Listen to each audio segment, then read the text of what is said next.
Hello and welcome to off side கூட்டம் for yet another video மக்களே. El Clasico சீசனா WWE சீசனான்னு தெரியல. இங்கே வந்து மட்ரிட் கேம்பில் வந்து நிறைய இது நடந்துட்டுருக்கு. நம்ம வந்து லீக் டைட்டில் ஆல்மோஸ்ட் அடித்தாச்சு. இந்த ஒரு மேட்ச் வின் பண்ணிட்டோம் அப்படின்னா வந்து நம்ம லீக் டைட்டில் கன்ஃபார்மாக செக்யூர் பண்ணிடுவோம். ஒசசுனா அவே 2-1 வின் பண்ணுறோம். நம்ம 2 ஸ்ட்ரைக்கரும் கோல் அடிக்கிறாங்க. லெவன்டாஸ்கி, ஃபெரான் டோரஸ் ரெண்டு பேரும் on the score sheet. Initial thoughts நம்ம அந்த ஒசசுனா கேம் பற்றி. எனக்கு ஞாபகமே இல்லை ஆக்சுவலாக ஒசசுனா கேமு. அது எப்போ நடந்த மாதிரி இருக்கு. ராஷ்வர்டோட pass to Lewandowski was one piece of beauty அப்படின்னு சொல்லலாம். வெயிட் பண்ணி அதுக்கு லெவன்டோஸ்கி பண்ண மூவ்மெண்ட்டும் செமையாக இருந்துச்சு. அதை டிசெக்ட் பண்ணி போட்டுருந்தானுங்க. டிஃபெண்டர் எப்படி புஷ் பண்ணி அவன் அந்த கேப் எடுத்தான் அப்படிங்கிறது அதுதான். ஆனால் அந்த மொமெண்ட் ஆஃப் த கேம் நினைக்கிறேன். அது தவிர அந்த கேமில் வேறு எதுவுமே இருந்த மாதிரி எனக்கு ஞாபகம் இல்லை. இட் வாஸ் அ வெரி ஜாவியஸ்க்கு கேமு. வெரி இந்த ஜாவி டைட்டில் அடித்தப்போ நம்ம ஆட்ட மாதிரி ஒரு கேமு. ஜாப் டன், அவ்வளோதான். அதுக்கு மேலே அதில் சொல்கிறக்கு எனக்கு ஒன்றுமே இல்லை அந்த கேமில். ஆமாம், நீங்கள் சொன்ன மாதிரி அந்த கேமில் வந்து அந்த 2 கோல் தான் வந்து பாயிண்ட்டு. ஏதாவது பண்ணி ஜெயிச்சிருங்கன்னு தான் வந்து இது பண்ணிட்டு இருந்தோம். Performance wise very very subpar performance தான். But end of the day 3 points அடித்தாச்சு. லெவா ஒரு கோல் போட்டான். அவர் ப்ரில்லியண்ட்டான ஒரு கிராஸ். அண்ட் ஷார்க்கும் ஒரு கோல் அடிச்சிட்டான், ஆடிங் மோர் கோல்ஸ் டு ஸ்டாலி இந்த சீசன். அப்படின்னு இருக்கும் போது நம்மளுக்கு வந்து இந்த எல் கிளாசிக்கோ வந்து என்ன சொல்கிறது, ஃபியூ மந்த்ஸ் அகோ நம்ம பேசியிருந்தோம் அப்படின்னா இந்த கிளாசிக்கோ தான் டைட்டில் டிசைட் பண்ணுங்கிற மாதிரி நம்ம ஃபியூ மந்த்ஸ் அகோ பேசிகிட்டு இருந்தோம். போயிட்டு இருந்த நிலைமைக்கு. ஏன்னா நம்ம வின் பண்ணோம், மட்ரிட் வின் பண்ணாங்க, நம்ம வின் பண்ணோம். அப்படி ரொம்ப நெக் டு நெக்காக போயிட்டு இருந்த இதில் வந்து இந்த கிளாசிக்கோ தான்ப்பா டைட்டில் டிசைட் பண்ணும் அப்படிங்கிற மாதிரி சொன்னோம். ஆனால் வந்து ப்ரிட்டி மச் இந்த கிளாசிக்கோக்கு ஒரு 4-5 வாரம் முன்னாடியே வந்து டைட்டில் வந்து pretty much ton and dusted மாதிரி தான் இருக்குது. ஸோ அப்படி இருக்கும் போது இந்த கிளாசிக்கோவில் வந்து நீங்கள் என்ன எக்ஸ்பெக்டேஷன்ஸோட போகிறீங்க இந்த கிளாசிக்கோ? ஏன்னா யூஸ்வலாக வந்து நம்ம இல்ல யூஸ்வலா நம்ம ஒரு கிளாசிக்கோலனா வந்து நம்ம சண்டை செய்யலாம் அப்படிங்கிற ஒரு மூட்ல போவோம். இன்னும் அவனுங்களே சண்டை செஞ்சுட்டு இருக்காங்க. அதனால என்ன மூட்ல போறீங்க இந்த எல் கிளாசிக்கோ? எனக்கு இந்த கிளாசிக்கோல பெரிய எக்ஸ்பெக்டேஷன் என்னன்னா, I expect Gavi to start world war 3 பிச்சில். கேம்பரும் பிச்சில் வந்து கேவி வந்து வேர்ல்டு வார் 3 ஸ்டார்ட் பண்ணுவான் அப்படிங்கிறது தான் என்னுடைய பெரிய எக்ஸ்பெக்டேஷன். சும்மாவே அடிச்சுட்டு இருக்காங்க. கேவி வந்து கன்ஃபார்மா ஸ்டார்ட் பண்ணுவான். கேவி என்ன மாதிரி ஒரு மைண்ட் செட்ல வருவான் நமக்கு தெரியும் எல் கிளாசிக்கோனா. அதனால எனக்கு தெரிஞ்சு சோமினி ஃபெடிவால்வேர்டு அடிக்கிறத விட்டுட்டு எல்லாரும் ஒருத்தர அடிச்சுட்டு பார்சலோனா வந்து கேமே ஆடாம கப்பு தூக்கிட்டு போயிடுவானுங்கன்னு எனக்கு தோணுது. இந்த ஒரு மீம் வரும். 2 குரங்குங்க வந்து ஒரு குரங்கூட்டத்தில் 2 குரங்குங்க வந்து ஒரு வாழைப்பழத்துக்கு சண்டை போட்டு இருக்கும். 3வது குரங்கு பின்னாடி இருந்து பாத்துக்கிட்டே இருக்கும். 2 சண்டை போட்டு அந்த வாழைப்பழத்துல இருந்து வெளியே போனோடனே 3வது குரங்கு போய் புடிச்சிட்டு போயிடும் அந்த வாழைப்பழத்தை. அந்த மாதிரிதான் நடக்க போகுது அப்படின்னு எனக்கு தோணுது. பட் ஆமாம், இது வந்து வெரி வெரி ஒரு டிஃப்ரெண்ட்டான. யூஸ்வலாக நம்ம லாஸ்ட் சீசன்ஸ்லேருந்து பார்த்துருக்கிற எல் கிளாசிக்கோவோட இந்த சீசன் இந்த எல் கிளாசிக்கோட வைப் வந்து கொஞ்சம் டிஃப்ரெண்ட்டாக தான் இருக்கும்னு வந்து நானும் எக்ஸ்பெக்ட் பண்ணுறேன். பட் நம்ம கேம்குள்ளே போகிறதுக்கு முன்னாடி மட்ரிட்ல என்ன நடந்துட்டு இருக்கு? இப்போ அப்சல்யூட் சினிமா நடந்துட்டு இருக்கு மட்ரிட்ல வந்து. Where do we start?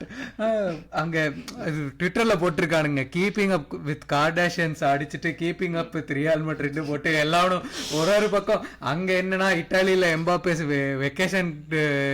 வெக்கேஷன்ல இருக்கான் இன்ஜுரின்னு சொல்லிட்டு. இவனுங்க என்னன்னா WWE பண்ணிட்டு இருக்கானுங்க ட்ரைனிங் பிச்சில். என்ன நடக்குது? What's your thoughts on all this? நான் அப்படியே எங்கிருந்து ஆரம்பிக்கிறதுன்னு தெரியல, மைண்டுக்கு வரதுல இருந்து ஆரம்பிக்கிறேன். ரியல் மேட்ரிட் அதான் எம்பாப்பே வந்து இட்டாலியில வெக்கேஷன் பண்ணிருக்கான், டீமுக்கு கமிட்மெண்ட் இல்லைன்னு சொல்லி ஒரு பெட்டிஷன் ஃபார்ம் சைன் பண்றதுக்கு ரியல் மேட்ரிட் ஃபேன்ஸ் ஒரு இது பண்ணானுங்க. 50,000 சிக்னேச்சர்ஸ் வந்தா அது சக்சஸ் அப்படின்ட்டு அவங்க ஒன்று ஸ்டார்ட் பண்ணானுங்க. 3 மில்லியன் சிக்னேச்சர் தாண்டி போயிடுச்சு அந்த பெட்டிஷன் ஃபார்ம். சரியா? அது முதல் சம்பவம். 2வது சம்பவம் வந்து ஒரு 2 வாரங்களுக்கு முன்னால ரூடிகருக்கும் ஆல்வாரோ கரேராஸ்க்கும் ஏதோ ஒரு ஆல்டர்கேஷன் நடந்திருக்குது. ஐ திங்க் அதனாலதான் வந்து அன்னைக்கு வந்து எஸ்பானியோல் கூட இவன் இன்ஜர் ஆனப்போ, ஃபெர்லான் மெண்டி இன்ஜர் ஆனப்போ ஆல்வாரோ கரேராஸ் கொண்டு வராம ஃப்ரான் கார்சியா கொண்டு வந்தான். ஆர்பலோவா. ஆமா. இந்த ஆல்டர்கேஷனை பத்தி அல்வாரோ கரேராஸ் கிட்ட கேட்டப்போ, அது எனக்கும் என் டீம்மேட்டுக்கும் நடுவில் நடந்த விஷயம், நான் வந்து மீடியாவுக்கு முன்னாடி பேச மாட்டேன் அப்படின்ட்டு வந்து ரொம்ப அப்படியே ஒரு இந்த நாங்க டர்ட்டி லாண்ட்ரி யாரே பண்ண மாட்டோம் அப்படிப்பட்ட கிளப்புங்கிற மாதிரி போனானுங்க. அத சொன்ன அடுத்த நாள் சோமினி வேல்வெடே சண்டை வெடிச்சிச்சு. நேத்திக்கு வந்து வாய் தகராறு அப்படின்னு கேள்விப்பட்டா, இன்னைக்கு வந்து நாக் அவுட்ல நான் WWE பார்க்க மாட்டேன், பட் நாக் அவுட்லாம் போட்டு வேல்வெடே தரையில விழுந்து அன்கான்சியஸ் ஆகி டெம்பரரி அம்னீசியா அப்படின்லாம் போட்டிருக்கானுங்க. நான் முதல்ல வந்து மேனேஜிங் பார்சா பேஜ்ல தான் இதை பார்த்தேன். பார்த்துட்டு என்ன வெண்ணாலமாடா சண்டை போட போறானுங்க, ஏதோ இவனுங்களா வதந்தி கிரியேட் பண்ணிருக்கானுங்கன்னு நினைச்சேன். அப்புறம் மேட்ரிட் பேஜ்ல எல்லாம் போட ஆரம்பிச்சானுங்க. அப்புறம் பார்த்தா டேவிட் ஆன்ஸ்டீன் போடுறான், என்னடா பண்ணி வச்சிருக்கீங்கன்னு இருக்கு. Tomorrow Arbeloa press conference will be normally it will be epic, but Arbeloa தெரிஞ்ச அளவுக்கு நான் சொல்றேன், அவன் வந்து எல்லாம் ஏன் தப்பு தான், நான் தான் வந்து சோமினி வேல்வெடே அடிக்க சொன்னேன் அப்படின்ட்டு வந்து சொல்லுவான் பிரஸ் கான்ஃபரன்ஸ்ல. What do you think? எனக்கு என்னன்னா, இதுக்காடா போய் ஜாபி அலான்சோவை சாக் பண்ணீங்க அப்படிங்கிற மாதிரி தான் எனக்கு வந்து இருக்கு. டீமோட நிலைமை வந்து வென் யூ திங்க் சரி இதுதான் ராக் பாட்டம், டீமோட ராக் பாட்டம் இதுதான் அப்படின்னு நினைக்கும் போது அவனுங்க கீழே கீழே கீழே கீழே போய்கிட்டே இருக்கானுங்க. அண்ட் ஐ திங்க் இந்த சம்மர் வந்து அவங்களுக்கு ரொம்ப குரூஷியலாக இருக்கும். பாதி ஸ்குவாட வெளியே அனுப்பிச்சிருவானுங்க எனக்கு தெரிஞ்சு. இந்த கூட்டத்துக்குள்ள ஜோசே மோரினியோ கொண்டு வரணும்னு நினைக்கிறாங்க பத்தியா. அவன் 4 பேருக்கு ஒரு 10, அவன் பங்குக்கு ஒரு 4 பேர் அடிப்பான். இந்த ரீசெண்டா இந்த சூர்யா படம் பாட்டு வந்துச்சுல, இந்த நாங்க 4 பேரு அந்த மாதிரிதான் சுத்திட்டு இருக்கானுங்க. அந்த ரிங்குக்குள்ள நின்னு சண்டை போட்டுக்கிட்டு காமெடி பண்ணிட்டு.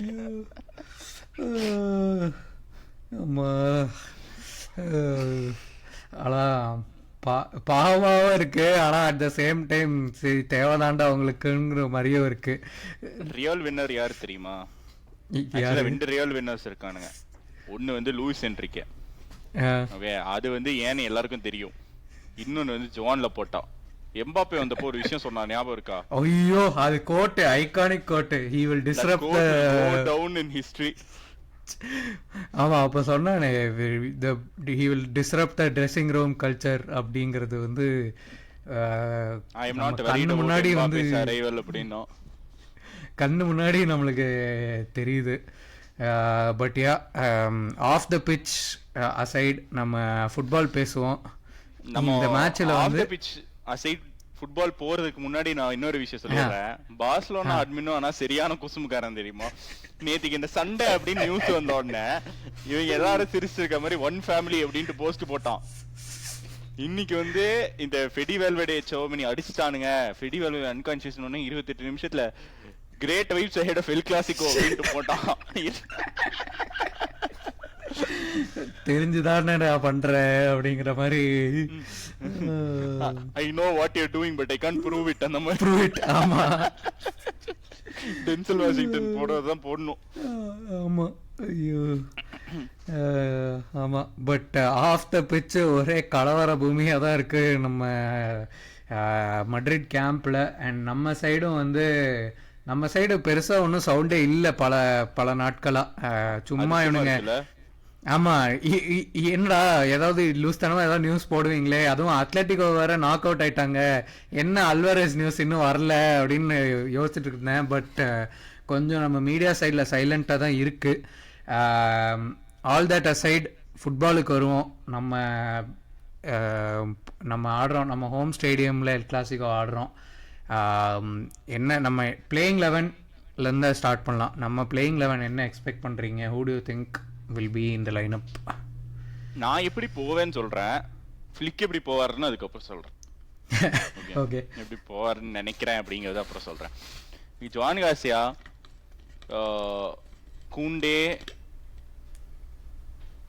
கூண்டே, Cubarsi, Gerard and Cancelo. And midfield வந்து இது என்னுடைய டீமு. மிட்ஃபீல்டு வந்து Pedri, Frenkie, Gavi and one of Olmo Fermin நான் போவேன். அண்ட் முன்னாடி வந்து Ferran Torres and Rashford. This is how I think I think we should go. ஆனா எனக்கு தெரிஞ்ச அளவுக்கு ஃபிளிக் வந்து back line maybe Eric will play ahead of Koundé, அது வாய்ப்பு இருக்கு. பட் பேக் லைன் வந்து மோர் ஆர் லெஸ் சேமா தான் இருக்கும். Midfield I don't think he'll start Frenkie. I think he'll still go Pedri, Gavi, Fermin Olmo and முன்னாடி வந்து Ferran Torres and Rooney ஆடுவான் அப்படின்னு தான் எனக்கு தோணுது. எனக்கு ஆக்சுவலி இதில் 2 கொஷின் இருக்கு. ஏன்னா ஒரு சில நியூஸ் அவுட்லெட்ஸில் நான் பார்த்தது வந்து என்னன்னா maybe the elephant is considering to have Gavi இந்த ஸ்குவாடுங்கிற மாதிரி பேசிட்டு இருக்காங்க. பட் அது எவ்வளோ டெஃபினட்டா இருப்பான்ப்பா அப்படின்றீங்களா? இன்ஜர்டா இருந்தப்போவே யூரோ 2024 கேம்பெயின் ஃபுல்லா கூட கூட்டிட்டு போனானுங்க. ஆமா அது பார்த்தேன். ஆமா கன்ஃபார்மா ஸ்குவாட்ல இருப்பான். அதுல எனக்கு டவுட். ஸோ அவன் அந்த வேர்ல்ட் கப்க்கு மேட்ச் ஃபிட்னஸ் வரதுக்காக maybe Flick is keeping him in the 11ன்னு எனக்கு ஒரு ஃபீல் வருது லைட்டா. அதுக்காக தான் இவ்ளோ சான்ஸ் கொடுக்கறாங்க தான் என்னோட ஒபினியனும். And it is fair also because Gavi வந்து he doesn't look like he's been injured for 3 years. ஆமா கொஞ்சம் கூட துளி கூட அந்த ஷார்ப்னஸே குறையாம விளையாடிட்டு இருக்கான். So fair enough. அது அது வந்து ஃப்ரெங்கியோட காஸ்ட்ல வரணுமாங்கிறத என் கேள்வி. Frenkie will definitely understand and I'm sure Flick கூட வேட கான்வர்சேஷன் சேயிங் கேவிக் சான்ஸ் கொடுக்கறதுக்காக தான் நான் வந்து உன்னைய பெஞ்ச் பண்ணிருக்கேன். But it is not anything. I'm sure Flick கூட had that conversation. But I am sure you can have a midfield where you have Frenkie, Gavi and Pedri together, especially நீ 4 midfielder ஆடும்போது. I think அந்த டைரக்ஷன்ல தான் நம்ம போறோம்னு நினைக்கிறேன். இது பத்தி நம்ம அப்புறமா சம்மர்ல பேசுவோம். பட் அந்த midfield I think the next innovation for Flick's team is moving from a 4-2-3-1 to a 4-3-3ங்கிறது தான் என்னோட ஒப்பீனியன். பட் கொஞ்சம் மூவ் ஆயிட்டோன்னு தோணுது இந்த சீசனே. அதான் அந்த இப்போ டிரான்சிஷன் ஆயிட்டு இருக்கோம். And I feel will see a full-fledged 4-3-3 from next சீசனுங்கிறது தான் நான் யோசிக்கிறேன். Especially when you know Olmo can play deeper. ஆமா இந்த சீசன் அது வந்து ஒரு பெரிய ப்ரூவிங் பாயிண்டா இருந்திருக்கு. அதுவும் ஆஸ் அ 3-ஆ ஆடுறோம்னா I think Olmo can definitely play as one of the number 8s. அது வந்து ப்ரூவ் ஆயிடுச்சு இந்த சீசன். ஸோ நீங்கள் லைன் அப் சொன்னீங்க. ஐ திங்க் அதான் நீங்கள் சொன்ன மாதிரி ஐ திங்க் எரிக் தான் ரைட் பேக் ஸ்டார்ட் பண்ணுவான்னு எனக்கு தோணுது. மித்தபடி ஐ திங்க் ரூனி வந்து ஸ்டார்ட் பண்ணுவான்னு நினைக்கிறேன். I think Rashford will still come off the bench. And Ferran, I think Ferran will start in the game. But I want Leva to start. ஏன்னா 90% his last Clasico இது. So கொஞ்சம் I may want Leva to start, but I think Ferran தான் start பண்ணுவான் அப்படின்னு நினைக்கிறேன். I think Ferran deserves to start. He's been in very good scoring form. அதனால he deserves to start. ரூனி பொறுத்தளவில் எனக்கு I think this is Flick's way of saying இத்தனால Lamine இந்த நாள் சான்ஸ் கொடுக்க முடியல. இப்போ லமீன் இல்ல, it doesn't you if you want if you can you prove yourself. அந்த இடம் உண்டு லமீன் இல்லாததுனால. ஸோ உன்னதான் ஸ்டார்ட் பண்ண போறேன் அப்படிங்கிறது தான் எனக்கு இன்டென்ஷனா தோணுது ரூனி பொறுத்தளவில். Which is good. அவனுக்கு வந்து he needs that game time to get into his own. ஏன்னா நம்ம அவனோட கிளிம்சஸ் பார்த்துருக்கோம். அவன் எவ்வளோ அவனுக்கு quality, is a very good quality right wing backup. So அதனால் வந்து அவன் குவாலிட்டி தெரியும் நம்மளுக்கு. And we just needs consistent game time அதை ப்ரூவ் பண்ணுறதுக்கு. அண்ட் கொஞ்சம் கான்ஃபிடென்ஸ் வேணும் அவனுக்கு. கொஞ்சம் கான்ஃபிடென்ஸ் டவுனாக இருக்கிற மாதிரி எனக்கு தோணுது. ஸோ எனக்கு தெரிஞ்சு அவனை ஸ்டார்ட் பண்ணுவான், கண்டிப்பாக ஸ்டார்ட் பண்ணுவான் அப்படின்னு தோணுது.